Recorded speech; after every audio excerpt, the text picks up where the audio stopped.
Right, so welcome to part 6 of every Soulsborne boss ranked best to worst. So we've actually re-recorded the audio for this now because somehow one of the bosses just snuck in.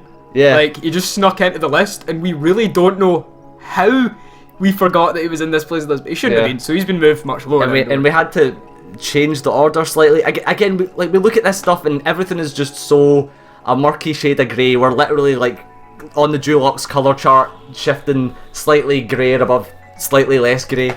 Yeah, it's like picking different shades of white for your living room.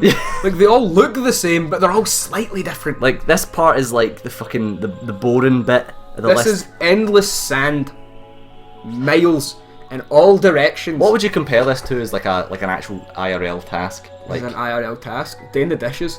Yeah, this is like plate after plate. It's like drinking a glass of water, a big tall glass of water, because the doctor said you had to do it. Yeah, it really is, isn't it? It's like picking a car for work. Oh god, that's a good one. Shit, I don't know how I'm going to top that. I can't. It's like picking a car for work. It's like taking out the rubbish. You don't want to do it, but you have to. You don't feel like you hate it because you know it's necessary, but you just wish you didn't have to. It's like eating a Big Mac. It's nobody's favourite It's just like thing. eating McDonald's in general. Yeah. It's nobody's favourite thing. I don't know, there's so many Chips analogies. without tomato sauce. Chips are just sauce vessels. I don't know why anybody thinks they're anything else. It's just an edible spoon for sauce. Wake up, America! Anyway, getting onto the list. 51. So, number 51's the Penetrator, and is one of the few remaining bosses we really have anything good to say about. Yeah, pretty much. And the best thing about this boss is actually just the mechanics that work with Bior. He's like the only NPC that helps you in a boss that isn't like a summon. He's just there. He breaks the mold, especially since it was Demon Souls, which is really interesting. It was the first one. I don't know why they never reused this idea in other games, because it's like you completed Bior's questline, and in games currently, you complete the questline, now you can summon them for help with a boss if you want them. But Bior being in the boss room was your reward. He didn't buff the boss in any way or anything like that. He was just there because you helped him, and it was his turn to repay the favour. And of course, we needed one more demon down. Yeah, and Penetrator just as a boss though is just kind of. He just attacks and you dodge the attack and you hit him. And he looks really good though. Like I think visually the Penetrator's armor is really nice. I think the effects after the sword's pretty nice, and I think the sword is beyond, without any doubt, my favourite weapon in Demon Souls. Yeah, without any doubt. It's a cool sword. It's just the long sword moveset is so good because it's such a long sword. Oh, it is a long sword. Well, I mean, like the long sword moveset in Demon Souls is really good for that one in particular because it's so long. It gives it so much reach and it's so fast. It's so good. But that's about it. Yeah.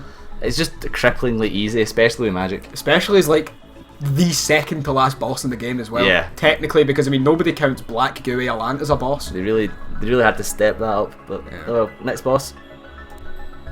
Right, so next boss is Flexile Sentry, and this is one of the bosses that we had to reorder because we realised that although not difficult like at all, he does have one kind of really cool thing that not many other bosses do, or any that I can think about, is the fact that you can't actually get behind him and attack him because he has swords on both sides of him. No, he has swords on one side and clubs on the other. Weapons. Yeah. So both sides are lethal, so you can't just get behind it and stab it like any other boss, which is actually something that's quite cool. Coupled with the fact that it has that water rising thing, which was criminally underused because it doesn't really affect your movement all that much. Well, not until like it's significantly higher. He also does have that one cool attack where he like pins you to the ceiling and then like helicopters on you and cuts you. Because that wouldn't kill you. I mean, it should completely. It should be like a one shot, but obviously they can't do that because it's Dark Souls. But yeah, outside of like the water rising and the fact you can't get behind them, there's not really much to this boss other than it's another man with a sword, another man in armor. Well, it's not really a man; it's a lizard, and it's two of. I mean, it's one of the more unique designs. Okay, then it's two lizardmen in armor. Okay. Well, it's two in one. Yeah. It's very unique. Whatever, it's just easy. It's not rewarding. It's like bread with no butter. So, coming in at number 53 is Dark Sun Gwyndolin from Dark Souls 1, who has one unique gimmick, I guess, and that he does one thing that no other boss does, I guess, and that you just have to chase him down. Yeah, he's got this sort of tunnel mechanic thing. Yeah. But he only has like 3 attacks. Yeah. And if you do follow him all the way to the end of the corridor, when you stand close to him, he bugs out and he just doesn't know what to do, so you just get to do 3 damage. Which, by the way, you can't make it to the end, so there is that. And it is always funny to see the "Beware Trap Ahead" sign at the bottom of his door, because it is a man that has boobs. Yeah, so technically. It's just funny. It doesn't have enough attacks to be able to capitalise on his mechanic, and you just go through the motions with him until he's dead. Like, sidestep the arrows, duck behind the pillars when it's like the home and soul mass, and when it's the big fucking soul ball that comes at you, dodge past it. It's just it. Those same 3 things, then go up and hit him a couple of times, he'll teleport, and then you just do it again. Yep, so that's it for fucking Gwyndolin. Interesting covenant though. Yeah. But that's it. So, the next boss up is the Seaman of Dawn. Demon of Song. And the visual design of this guy is really cool. He's creepy as fuck, like a skull frog thing. But beyond that, nothing. Nothing. There's nothing good.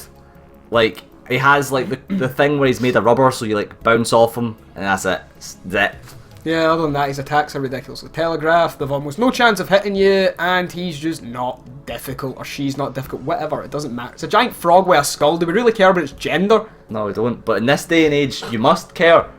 It's a Fuck fucking off. quasi-queer, froggy-sexual, demi-phibian. I think you'll find it's referenced as otherkin. I don't fucking know. What does it matter? Look, you need to know what the fuck. It's like, wearing a body who condom. is it as a person, not as a fucking object. Maybe for I'd your... find out if it wouldn't pull the fucking bodysuit on and fucking fly into me 100 mile an hour. But anyway, it's just... it exists. What more is there to say about it? And that just reflects your fucking opinion on women, isn't it?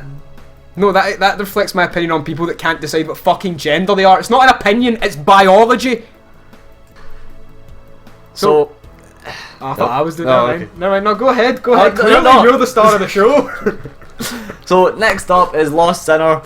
Okay, cool thing about it is it has the lock-on thing where if you don't get the key from the other key, you can't light up the room, and then it's easy for the sinner to break lock. And you've got a shorter lock-on. Yeah.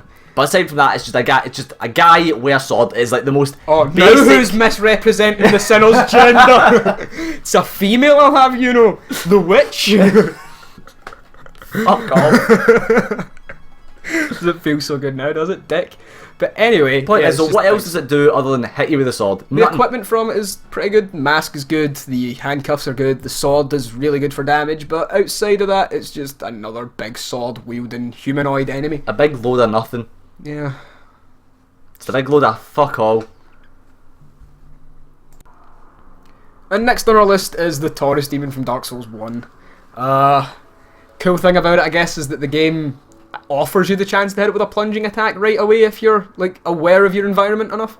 Yeah, which you should be. I mean, you did just do it in the last boss if you're, if you've done what the signs tell you. If you're savvy enough, you'll notice that things are shooting you, and then you'll turn around and look, and then you'll see there's a ladder. You'll see the advantage to be taken where you can plunge attack the Taurus. But otherwise, it's just so middle of the road. It's just after that, it's just a big thing with a big weapon. And it's not even remotely dangerous as soon as you get a 100% block shield, which you can buy for 2k. It's a heater shield. It costs nothing. So, what else can you say about this? There's nothing. The weapon is good. The weapon's a good strength weapon. Aye, sure. Outside of that, it's okay. I'm indifferent. Completely indifferent. That's how I am about every boss in this list at this point. I know, I just don't care. Muddle them up, I don't care. Just fucking draw the names out of a hat. Yeah, it's exactly what I'm thinking. Fuck it. Roll a dice. Right, so next it is just the fucking Belfry gargoyles. So the Dark reason Souls 2 gargoyles. Yeah. Just to make it super clear. Well, they'll see from the footage. So anyway, the reason that these guys are as meh as they are is it's literally just a complete rip-off of the Four Kings mechanics. Like, if you don't kill one fast enough, or you wait, or you do a certain amount of damage to it, another one will come in, and then you need to deal with more than 4 potentially if you're really bad at the game. I think it's like a max of 4, isn't it? No, I think it's max of 5 or 6. Something stupid, but the point is, it's just using the Four Kings mechanics, and then it's just the gargoyles from Dark Souls 1. You beat it the same way as Four Kings, where it's just a DPS race. Yeah. It's just try and 3-shot them and you're okay. Admittedly, I mean, there can be kind of challenging depending on when you fight them. Like, if you fight them as soon as they're presented to you, you're gonna have a hard time probably. Yeah, you'll be too low level to maybe 3-shot them unless you've went like a very specific build path. Yeah. But outside of that, and you don't really get much for beating them, you get a key that leads to another key, which leads to you lighting up the Sentinels boss fight. We do have a Gargoyles Bident though, which is cool because it's not a spear and it's not a trident, it's a Bident. It's different, technically. Technically. It's a big fork. Big tuning fork. It's not even a fork. A fork would be 4 prongs. I suppose. Because pitchforks are 4 pronged. So what do you call it? It's got 5 prongs. Pentafork? Penta? That's awful. I don't fucking know. I'm not a farmer. Aye, but you should be more savvy with naming shit. Come on, heed in the game. What do I call a 5-pronged fork? I don't know. I don't know. I don't know. Right, so next boss is almost... Copy and paste the boss. Aye, and it's almost exactly like the Belfry Gargoyles as well. It's just another multi-target boss in Dark Souls 2, where it's just the same fucking thing, and it's the Rune Sentinels. Yeah, and the one unique thing I thought that they had the boss was that only a certain one of them could throw their shield or whatever. Turns out that's false, they can all do it. So the one thing I thought the boss had going for it, it doesn't. Nope. Because other than that, it's just 3 giant dudes in armour that will occasionally use a bullshit helicopter spin. At the very least, it does give you one of them to fight first and then the rest.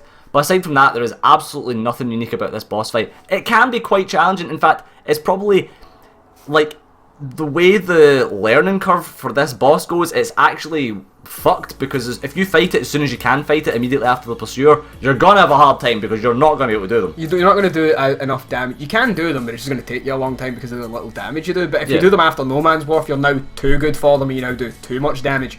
So they're just in a really weird place. Yeah. But it's really the biggest downside to it is there's just 3 of the exact same. It's just 3 of a Rune Sentinel. They've just named them differently for whatever reason. And then they might as well be called 1, 2, and 3.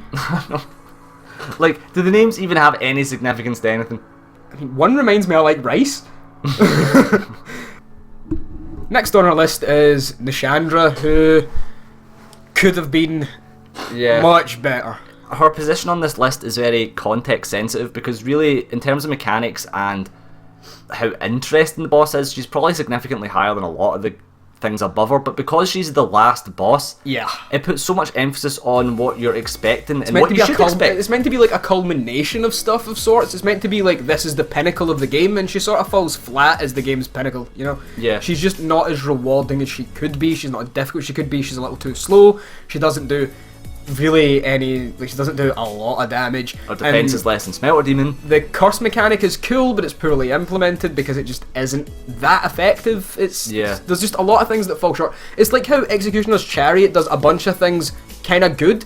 She just does a bunch of things not as good as they could be. Or should be, rather. Should be. If they were as good as we'd like them to be, then obviously she'd be a lot higher on the list, which was a little bit faster, did a little bit more damage, the curse was a little bit stronger, she was slightly more interesting in terms of moveset variety or whatever, then she would be much higher on the list, but she's just so fucking basic as an endgame boss that we can't, like, I just she's a don't fucking like her. basic bitch, Nashandra. Yeah, she probably posts like selfies with her pink headset to show that she's a real gamer. Aye, Beats by Dre. Aye, that shit. They should get a titty stream on Twitch. Aye, Nashandra would be a titty streamer. She would be. If we had to put it should be a hot titty streamer, so you'd still watch her, but you'd resent every second of it. You'd wonder why people at the very least donate to her. You'd be thinking, well, just the only reason why I'm watching is she's just so hot, but fuck everything about her. Yeah. It's like, I don't agree with any of her opinions, but as long as she doesn't talk, I can tolerate it. That's Nashandra. Dark Lurker should have been the last boss. Yeah, we said this. Dark Lurker would, like, if they should have just swapped Nashandra and Dark Lurker around and called fucking Dark Lurker Nashandra, and it would have been much better. But, fuck it. Yeah. So, I'm sure a lot of you have been wondering, when in the list is this thing going to be in? And a lot of you would probably put this a hell of a lot lower than what it is, but it doesn't. The majority of you are going to disagree with us entirely. But it doesn't deserve to be as low as a lot of people say it is, because in our eyes, at the very least, it is difficult, and a lot of people say it's super difficult, but it isn't. You just need to be savvy about how you go about it. And especially if you have a 100% block shield, it literally can't do damage to you. So there's that. But the other thing is the way you fight it is also just a huge rip-off of Sith, which is why it's as low as it is. Yeah, it's not even, like, the thing is, it's not even as good a fight as Sith. Yeah. And Sith wasn't a very great boss fight to begin with. It's just Sith had a lot of stuff surrounding him that made him really good. But this doesn't have any of that. It's just big dog rat thing with small ones. So all you got to do is kill the small ones, like just use a fireball or whatever to kill them before the big dog jumps down, and then that's you won the fight. Yeah. But admittedly, the boss is a lot more challenging if you can't kill the miniature dogs because they just get fucked from all corners. Yeah. It's more reminiscent of Capra Demon when you get stuck in the corner than Sif. Plus, it is completely optional, so any of you cunts fucking complaining about it, why? Just walk past it. Yeah, it literally makes no difference on the game if you skip it. You don't even get enough souls out of it to gain a level at that point in the game. Like, it's just not even. It's such a non-issue of a boss, and that's why it's this low on the list. That's why it's not lower on the list, is because it is such a non-issue. Yeah. But it is what it is.